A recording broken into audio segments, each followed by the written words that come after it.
Happy Easter, everyone! I hope you're celebrating by eating some nice, colorful eggs the Easter Bunny left, and of course marathoning your favorite game's Easter eggs. In honor of today, I thought we'd take a look at some of the deeper cuts in the Saints Row series. And why not start with a literal cut Easter egg? The kebab. This giant skewer of meat and veggies was once going to be a melee weapon hidden within the world of Stillwater. It looks very unsettling with those big meat chunks, but it's nothing more than a reskin of the bat. During the 10th anniversary stream of Saints Row, the developers gave some context behind this bizarre weapon's existence. We did talk about the kebab, so... There was the kebab! Yeah. Man, Jacques was so pissed about time spent on that, but that was so good. I forgot about there was that. So there's a Tell us what you want, people. about a secret weapon that had to get taken out of Saints Row. Saints Row 1? Yeah. Secret weapon. Man, I'm trying to think. The kebab? Mike, Yeah. you're right, it was the kebab. Why did we take it out? We didn't have enough. We didn't have enough preload memory. Oh, it just didn't fit in memory. Oh, the kebab. Yes. What was the story behind that? Well, I can. Come on in, tell us. Hey, it's Mike Flavin, everybody. Hi. It was Chris Stockman was the lead designer on Saints Row 1. And at one point he came into the office and he was telling us about like an argument he'd had with his girlfriend at the time, Woke him up where at she 2 woke him a.m. up at 2 in the morning and told him she was hungry or something, and he had to go buy her a kebab. And kebabs. She wanted him to grill some kebab. oh, she wanted to. Okay. I remember that. Oh, all right. So he came in and told us this story, and so at some point the prop artist or whatever snuck in this kebab thing. It used the baseball bat animations. It was this giant baseball bat, or dildo bat now, I guess, length skewer with chunks of meat and vegetables modeled onto it, and snuck it into the game so that I guess he would see it during one of the gameplay reviews. And it was just sort of in there as a joke, specifically aimed at him. But it ended up actually being in the game, and it was hidden in the world somewhere. There was like a secret location where you could pick it up, and it ended up that we had to pull it at the last minute because we needed the memory that it took up for something more important. While it was cut because of the growing memory issues Volition faced during development, the model actually still exists in the demo. It can be modded back into the main game where you can see its sultry goodness in all its glory. You can even still hear pedestrians reference the weapon. This girl came running into work screaming about kebabs. It was crazy. I haven't got the slightest clue exactly where this weapon would be hidden, but it would have been a fun thing to discover had it not been cut. Another fun Easter egg in Saints Row are the suicidal peds. Throughout the city, you can find a pedestrian standing on a ledge before jumping to their demise. These poor, depressed citizens are a rather unique spawn group. But it turns out there were many other similar events like this that ended up being cut. One of these are the dead bodies. Throughout the city, you would hear a death scream and encounter a random dead pedestrian. Although the code is in the game, the event never spawns. This developer map of Saints Row 1 shows exactly where the dead bodies would have been placed, usually in ditches or near dumpsters. I applied the same effect on road workers so we can see exactly what it would look like. And yep, looks like a dead body to me. There's actually a few other special spawns that were cut, like a junkie shooting up drugs, a drunk person vomiting, homeless people pissing, which we eventually got in Saints Row 3, and homies playing video games in your crib, including some deep-cut game references.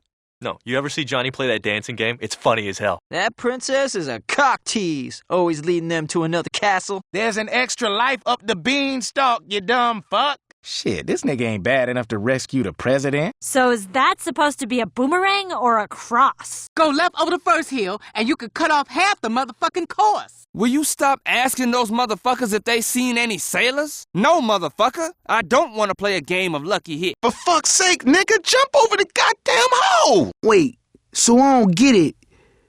You're a fucking dolphin? Sadly, all of this would be cut from the final game. It bears striking resemblance to what we eventually got with Saints Row 2. But man, imagine a world where Saints Row 1 was even better. By the way, if you were curious, the rarest pet to spawn in Saints Row is a pet tossing a coin into a fountain, with a 10% spawn chance. An Easter egg that didn't get cut, though it almost seems like it was, is the teddy bear in the Lopez mansion. The only way it could have ever been discovered is if you happen to be using explosives on the one poor guy guarding the hall during the raid on the mansion, or I guess just by tossing grenades around the safe house at random. But even then, it just looks like an empty closet until you walk in and adjust the camera. A developer commented that the only way to see it was with slew mode, so maybe he was unaware that the door could be destroyed and thought it was an Easter egg just among the dev team. Shooting the bear just gives you a few bucks and some change. It feels like it should have been a lot more given the rare chance it would be discovered, but I'm not complaining. I must have walked past this thing 100 times and never thought it was anything more than a solid texture. Knowing this has been here the whole time kind of blows my mind.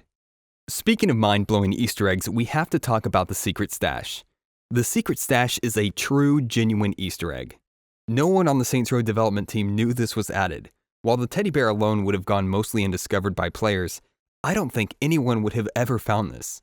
Here's how to do it. Go to Sloppy Seconds in the Saints Row district. Unlock the pimp cane through cheats and keep it equipped until midnight. Before the time hits 1 a.m., break into the store and start the safe cracking activity. Enter the save combination backwards while not letting the joystick reset to center. Then cancel the activity by tapping down on the D-pad twice. Walk out the store and you'll see the special unlock screen. Who in the hell would have ever figured out to do such a thing? To give you an idea of just how deeply hidden this is, you can look through all the pack files, all the scripts, all the textures, and there's not a trace of this thing. Here's all the possible save combinations. Here's all the unlock screens. Here's all the unlock items. Nothing is here. The easiest and most straightforward way to add content to this game was circumvented and hacked to include this. In fact, enabling this has a side effect that can glitch out other menu screens as a result. So how did it get discovered? Obviously from the main guy himself. After a few years, he made an account on YouTube called Burninate and released a tutorial. What an absolute legend. Developers who hide stuff in the game that are hidden even to the rest of the development team are easily my favorite Easter eggs. There's obviously a huge risk involved, but that's what makes it cool. A similar thing almost happened in Saints Row 2 and actually serves as a cautionary tale to why these kinds of Easter eggs are rare. A developer of Saints Row 2 wrote this little story on Reddit about a series of hidden zombie levels in the game. When I was working on Saints Row 2 many years ago, one of the developers had added a series of zombie-themed secret levels that were accessed by some pretty random events. Squat 3 times in the fountain at X headquarters, etc. On one fateful day about a month before Gold, it was found by the testers on accident. Of course, the developer had not informed any of the leads that this was going into the game, so you can imagine the hassle it created. What did I learn from this? First, true secrets can't be put into the game because they have to be budgeted, tested, and handled just like all the other content in the game. Production doesn't want to spend a lot of man-hours on these things because the amount of people who will see such levels in the wild is ridiculously low compared to areas of the game with much higher exposure that need time and testing. Go back to the zombie example from above. When it was discovered and all the ways to enter the level were handed over to test, the game broke. We had only allocated so much saved data for missions, and the extra 3 to 4 levels caused a memory overwrite, totally boning your saved data. Could have been a crash too. Don't remember. What a fun secret to find. The developer got in some deep shit too. Had it been me, I would have been fired on the spot. While this sounds incredible and would have made a legendary game packed with even more legendary moments, a game-breaking glitch that corrupts saved data? In my beloved Saints Row? Not worth the risk. Still, I would have loved to see this.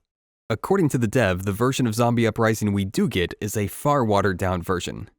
He later goes on about 3 more hidden Easter eggs that have eluded even the more hardcore fans. After getting 3 bronze stars driving in the opposite lane, tap RB. The car basically becomes impossible to roll over, and you feel the extra stability to the way things handle. You can max out all your derby points early if you rotate your preview car as close as you can to 180 degrees and then hold in the left stick while pressing RB. When you start insurance fraud, do the roar taunt, and before the animation ends, hold the left stick in and tap RB. The camera will zoom back further in adrenaline mode while playing Flight of the Valkyries.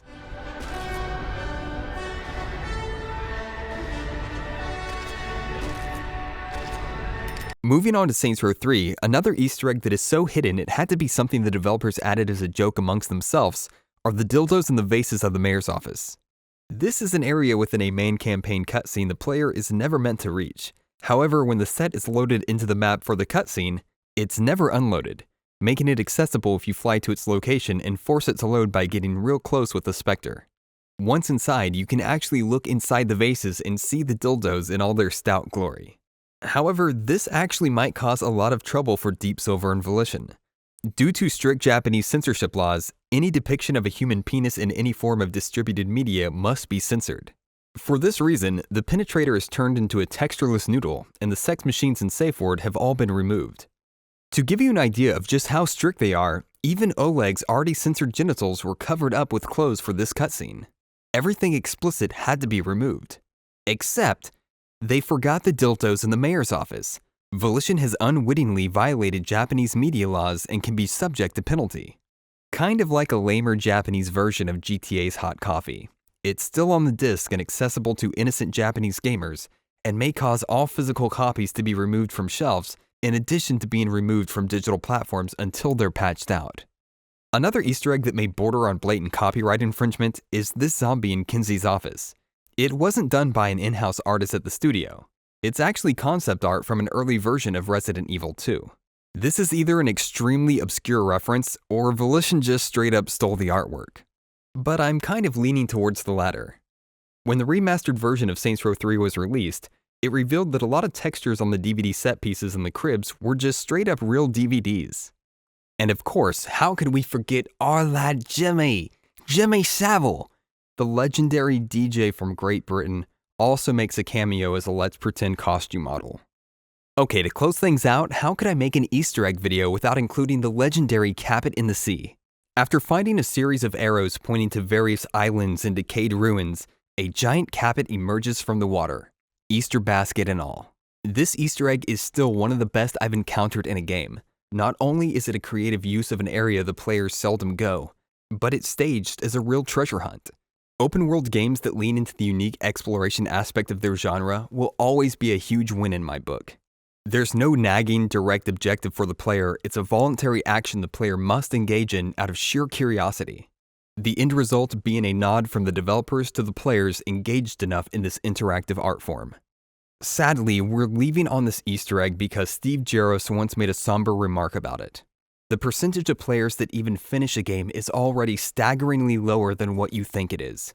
According to him, most players don't even think or even care about Easter eggs.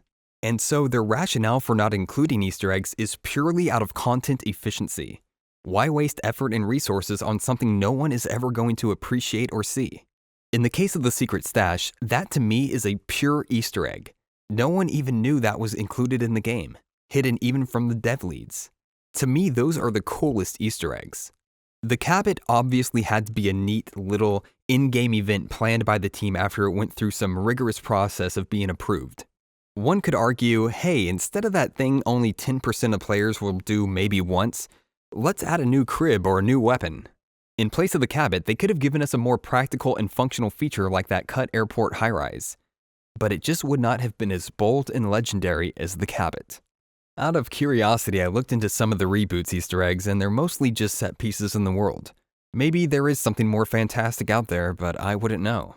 When the game is kind of a bust, yeah, Easter eggs are the last thing I'm even thinking about.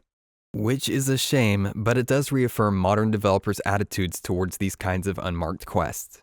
Still, when done right, it can leave a long-lasting legacy for a game as an interactive art form.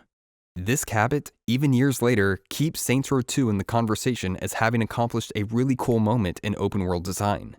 It's one of the gems on this game's crown of achievements. Well everyone, I hope you all have a happy Easter. Maybe you'll be inspired to take a closer look at things next time you boot up your favorite game. Stop and smell the roses once in a while. You just might find something special. As always, thank you guys for watching. I hope you enjoyed the video, and if you want more content, be sure to subscribe, and I'll see you next time.